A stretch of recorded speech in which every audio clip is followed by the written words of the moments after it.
മൻ തസവ്വജ ലില്ലാഹി തവ്വജല്ലാഹു ലഹു താജൽ മലികി ഹബീബുനാ റസൂലുള്ളാഹി. മൻ തസവ്വജ ലില്ലാഹ്, ഒരാൾ അള്ളാഹുവിന് വേണ്ടി പുതുമണവാളനായാൽ, ഒരാൾ അള്ളാഹുവിന് വേണ്ടി മണവാട്ടിയായാൽ, നീ ആ മുല്ലപ്പൂവ് ചൂടിയത് ലില്ലാഹിക്ക് വേണ്ടിയാണെങ്കിൽ, നീ ആ കുപ്പായത്തിൻ്റെ മേലെ ഒരു കോട്ടും കൂടി ഇട്ടത് ലില്ലാഹിക്ക് വേണ്ടിയിട്ടാണെങ്കിൽ, തവ്വജല്ലാഹു ലഹു, അള്ളാഹു അവന് ധരിപ്പിക്കപ്പെടുന്നതാണ് താജൽ മലിക്കി, രാജാവിൻ്റെ കിരീടത്തെ എന്ന് ഹബീബുനാ റസൂലുള്ളാഹി.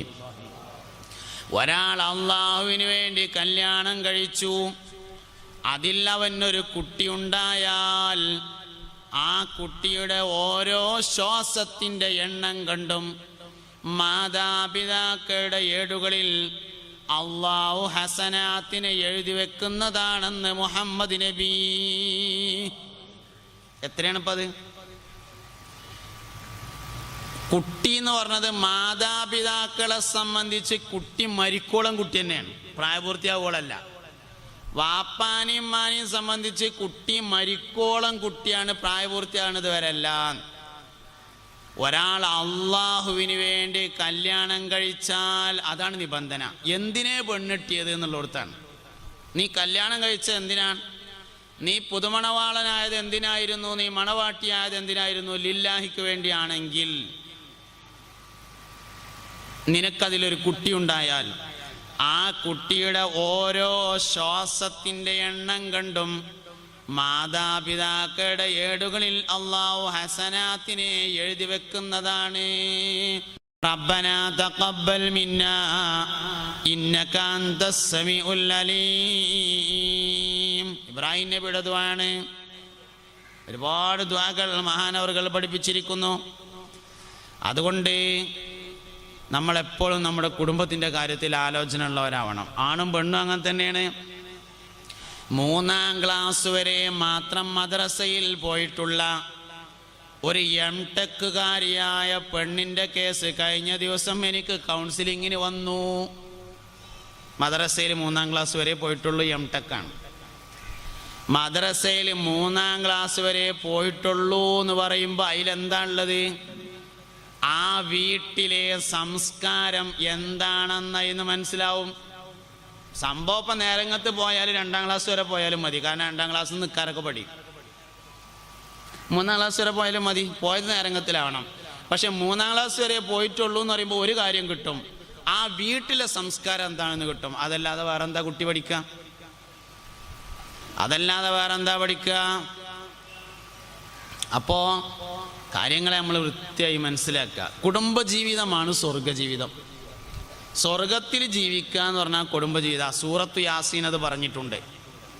ഹും വ അസ്വാജുഹും ഫീ ളിലാലിൻ അലൽ ലറായികി മുത്തഖിഊൻ ലഹും ഫീഹാ ഫാകിഹത്തുൻ വലഹും മാ യദ്ദഊൻ സലാമുൻ ഖൗലം മിർ റബ്ബിർ റഹീം.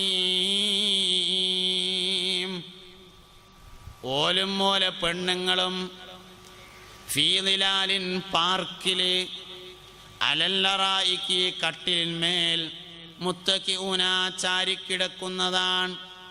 ലഹും അവർക്കുണ്ട് ഫീഹാ അതിൽ ഫാക്കിയത്തുൻ നിരവധി അനവധി പഴങ്ങൾ, വലഹും മാ യദ്ദഊൻ ഓർഡർ ചെയ്യുന്ന എല്ലാ വസ്തുക്കളും, സലാമുൻ ഖൗലം മിർ റബ്ബിർ റഹീം റബ്ബുർ റഹീമായ അല്ലാഹുവിങ്കൽ നിന്ന് രക്ഷയുടെ വർത്തമാനങ്ങൾ കേട്ടുകൊണ്ടിരിക്കുകയും ചെയ്യാം. കാഴ്ച, കേൾവി, കണ്ടറിവ്, കേട്ടറിവ്, രുചിച്ചറിവ്, 3 അറിവുകൾ അതിലുണ്ട്. 1 കാണും, 2 കേൾക്കും, 3 രുചിക്കും. 3ഉം കുടുംബത്തോടൊപ്പമാണ്. ഹും അവർ, വ അസ്വാജും അവരുടെ ഇണകളും. ഏത് ഇണ? ഇവിടുത്തെ അതേ ഇണ, ഇവിടുത്തെ അതേ ഇണയാണ്. ഒരിക്കൽ ഒരു സഹാബിയായ പെണ്ണ് മുത്തുനബി സല്ലല്ലാഹു അലൈഹി വസല്ലമ തങ്ങളുടെ ഹദറത്തിൽ വന്നുകൊണ്ട് തൻ്റെ ഭർത്താവിനെ കുറിച്ച് ആവലാതി പറഞ്ഞപ്പോൾ നബി തങ്ങൾ പറഞ്ഞു, ഒരുപക്ഷേ അദ്ദേഹം നിന്റെ സ്വർഗത്തിലെ ഇണയായിരിക്കാം, അതുകൊണ്ട് നീ ക്ഷമിക്കുക പെണ്ണേ. ഇവിടുത്തെ അതേ ഭർത്താവാണ് സ്വർഗത്തിൽ, ഇവിടുത്തെ അതേ ഭാര്യയാണ് സ്വർഗത്തിൽ. ഒരിക്കൽ ഒരു സഹാബിയത്തായ വനിത നബി തങ്ങളോട് ചോദിച്ചു, അള്ളാന്റെ റസൂലേ, സ്വർഗത്തിൽ എനിക്കാരായിരിക്കും ഭർത്താവ്? നബി തങ്ങൾ പറഞ്ഞു, നിന്റെ ഭർത്താക്കന്മാരിൽ നിന്ന് സ്വഭാവത്താൽ ഏറ്റവും നന്നായവരെ നീ അവിടെ വെച്ച് തെരഞ്ഞെടുക്കുന്നതാണ് എന്ന് പറഞ്ഞു. ഇവിടുത്തെ അതേ ഭർത്താവാണ് സ്വർഗത്തിൽ ഭർത്താവ്, ഇവിടുത്തെ അതേ ഭാര്യ തന്നെയാണ് സ്വർഗത്തിലെ ഭാര്യ. വാസ്തവത്തിൽ ഒറിജിനൽ കുടുംബജീവിതം എന്ന് പറഞ്ഞത് സ്വർഗത്തിലാണ്. സ്വർഗത്തിൽ ഭാര്യയോടൊരുമിച്ചല്ലാതെ യാത്രയില്ല, ഭർത്താവിനോടൊപ്പമല്ലാതെ യാത്രയില്ല, മണിയറയിലെ കട്ടിലിലല്ലാതെ യാത്ര ചെയ്യുകയില്ല. സ്വർഗത്തിൽ എല്ലാവർക്കും ഓരോ കട്ടിലുണ്ടാവും എന്നുള്ളതാണ് സ്വർഗത്തിൻ്റെ വലിയ പ്രത്യേകത. എല്ലാവർക്കും ഓരോ കട്ടിലുണ്ടാവും. കാറ്റിനെ മാധ്യമമാക്കി കട്ടിലിലാണ് എല്ലാവരും യാത്ര ചെയ്യുന്നത്. ആ കട്ടിൽ അവരുടെ മണിയറയിലെ കട്ടിലായിരിക്കും.